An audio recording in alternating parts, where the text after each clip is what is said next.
అందరికీ నమస్కారం. ఈ నెల 18వ తారీఖున పల్నాడు జిల్లాలో వెంకాయపాలెం అన్న ఊర్లో ఈ ఘటన ఒక మనిషి కారు కింద జగన్మోహన్ రెడ్డి ప్రయాణించే కారు కింద పడినా కూడా చూసుకోలేని పరిస్థితుల్లో ఈ జగన్మోహన్ రెడ్డి కళ్ళు మూసుకుపోయి ప్రవర్తిస్తున్నాడు.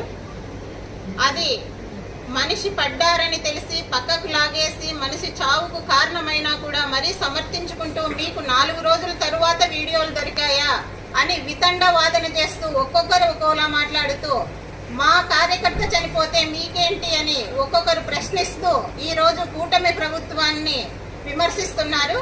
ఇప్పుడు కార్యకర్తకే కాదు మా కూటమి ప్రభుత్వానికి అధికారం ఇచ్చిన ప్రజలకు రెస్పాన్సిబిలిటీగా ఆయన ప్రాణాలకు కూడా ఈ ప్రభుత్వమే బాధ్యత వహిస్తూ ఆయన సెక్యూరిటీ ఈ రోజు చూసుకుంటున్నది కూడా ఈ ప్రభుత్వమే అని ఈ వైసీపీ నాయకులు కార్యకర్తలు జగన్మోహన్ రెడ్డి గారు అందరూ గుర్తుపెట్టుకొని మాట్లాడాలి. ఈరోజు ఆయన చావుకు సింగయ్య చావుకు కారణమైన వ్యక్తుల గురించి మాట్లాడకుండా జగన్మోహన్ రెడ్డి కత్తులు గొడ్డళ్ళు పట్టుకొని ఫ్లెక్సీలు పట్టుకొని ఏం చేసినా కూడా కార్యకర్తలనే సమర్థిస్తాను, నన్ను అధికారం దగ్గరలోకి తేవడానికి వీళ్ళే కారణం కాబట్టి నేను ఒక గూండా మూకకు రాజకీయ పదవులు ఇచ్చి ఎమ్మెల్యేలను ఎంపీలను అందరినీ చేసుకొని నేను ఇలానే పార్టీని నడుపుతాను అంటే ఎవరు ఒప్పుకునే పరిస్థితిలో రాష్ట్రంలో లేరు.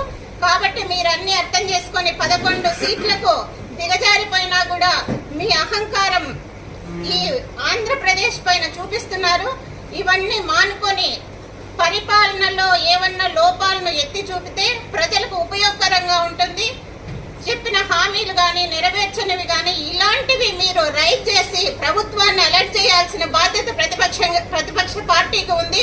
ప్రతిపక్ష హోదా కూడా లేదు కాబట్టి మీరు ఎలాంటి లోపాలనైనా రిక్వెస్ట్ చేసుకొని ప్రజలకు అంతో ఎంతో ఉపయోగపడాలని ఈ వైసీపీ నాయకులకు మేము తెలియజేస్తున్నాం.